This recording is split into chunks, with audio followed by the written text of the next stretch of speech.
السلام عليكم. faa'iidooyin gaar ah oo ay leedahay hurdada qadada kadib. dad badan oo inaga mid ah ma oga faa'iidada ay hurdada qadada kadib ee duhurkii u leedahay dib u soo celinta tamarta qofka. cilmi baaris dhowaan natiijadeedu soo baxday ayaa daafurtay in hurdada maalintii ay nasiiso maskaxda qofka iyo muruqyadiisa, isla markaana xoojiso nasashada iyo furfurnaanta dabeecadiisa. sidoo kale waxay dib u soo celisaa awoodda iyo tamarta qofka ee dhinaca fikirka iyo baraarugsanaanta maskaxda, waxayna baadisaa wax soo saarka iyo xamaasadiisa shaqo. waxaa kale oo qofka ka yaraada diiqada iyo walwalka. hormoonka u qaabilsan stresska ee cholesterol wuu yaraadaa, taasina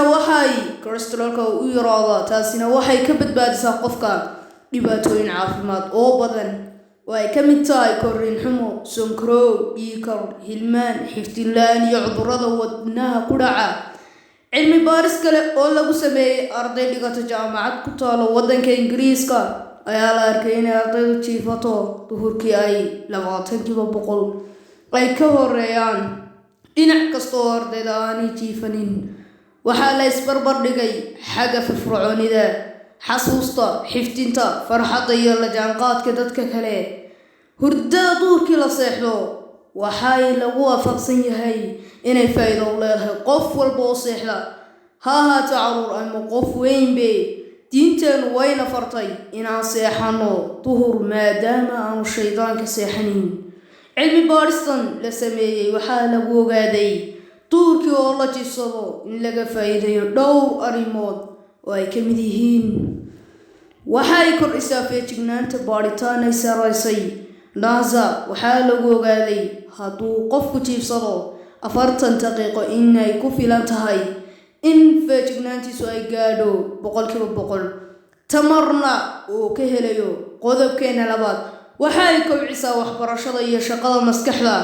qofka marka uu seexdo waxay kordhisaa xasuustiisa waana siyaadaa sida la arkay. qodobka saddexaad, waxay isku habaysaa warbixinada maskaxda lagu kaydiyo. qofkana wuxuu soo kacaa isagoo nastay, awoodna u leh inuu warbixin cusub ku kaydiyo maskaxdiisa, ilowshuhuna wuu ka yaraadaa.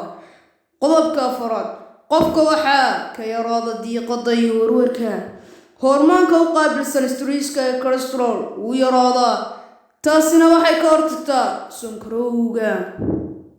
waxay ka badbaadisaa qofka dhibaatooyin caafimaad, waxayna taasi aana ku dhacayna waa shaqada maskaxda ay qabanayso oo aad u yar, cholesterolkuna uu ka yaraadaa. taasina waxay ka badbaadisaa qofka dhibaatooyin caafimaad oo badan oo ay ka mid yihiin korriin xumo, shaqada, stresska qofka ku dhaco duhurkii, dhiigga qofka u kordhaya, dhiigga wuu kordhaya. faa'iidooyin ayaad waxyaabo badan waad ka badbaadisaa sida dhiig yaraan, dhiig-kar, macaan, sonkorow, waxaasoo dhan. wassalaamu calaykum waraxmatullahi